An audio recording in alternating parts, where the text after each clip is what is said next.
Hello everyone. In today's video we will study about class 11th economics NCERT chapter number 8, comparative development experiences of India and its neighbors. India, Pakistan and China started development around the same time, 1947 to 1949. All three adopted planning to direct economic development.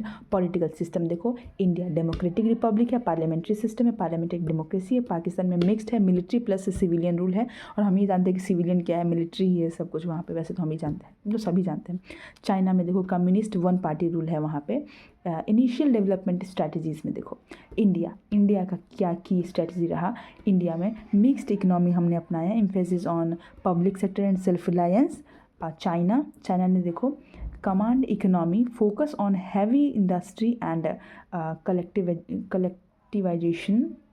Pakistan mixed economy, reliance on foreign add, emphasis on private sector. ये पाकिस्तान का था। Mixed economy यहाँ का भी था, reliance on foreign add, emphasis on private sector पे इसने ज़्यादा ध्यान दिया। ठीक है, हमने पब्लिक सेक्टर पे ध्यान दिया। और चाइना ने command economy, focuses on heavy industry and collectivization. GDP and growth trend में देखो, GDP purchasing power parity, growth rate percentage, human development index. So GDP में देखो इंडिया का 9.5% इंडिया में रहा, चाइना में 424.2%, पाकिस्तान 1.1%। ग्रोथ रेट 7%, 6.5% इसका रहा और 5% पाकिस्तान का रहा। ग्रोथ रेट में बात करें तो इंडिया का देखो, इंडिया का ग्रोथ 9.5, ग्रोथ रेट ये जीडीपी सबका मतलब ऐसे। चाइना को तो बहुत बूम किया यार, एकदम बहुत तेज़ी से आगे बढ़ा। ग्रोथ रेट में देखिए, परसेंटेज में हम सब बात करते हैं तो इंडिया का 7% ग्रोथ रेट, चाइना 6.5 और पाकिस्तान का 5%।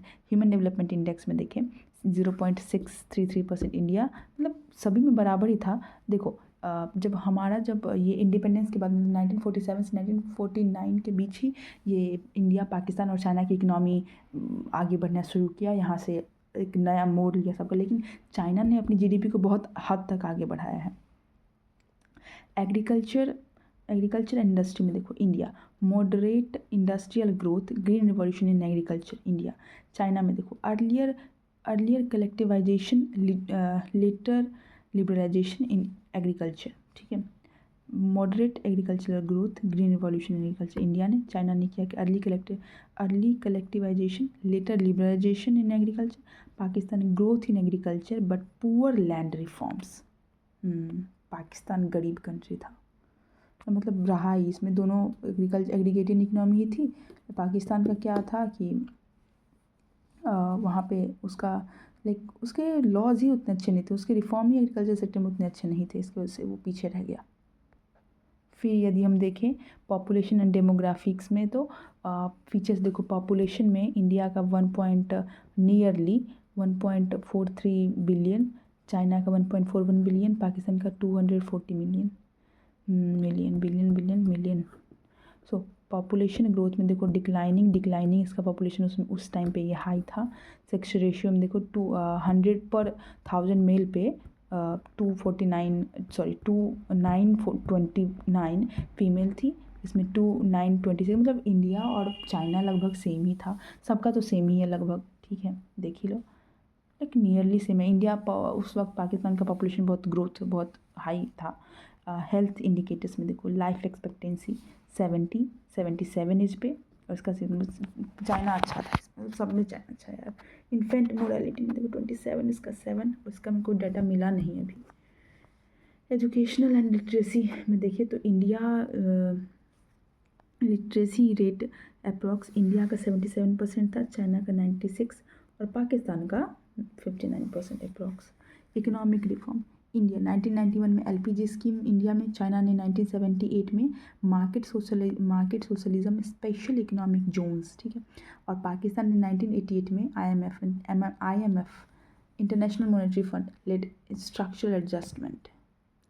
करेंट चैलेंजेस में देखो India, poverty inequalities, infrastructure deficit. China का देखो again population, gaining population, again population, environment, gaining population, environmental degradation China में ये देखने को मिला था, अभी जो चैलेंजेस हैं उनके।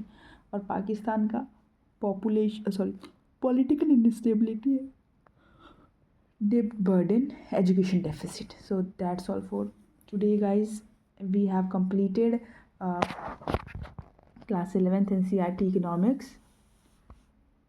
Bye.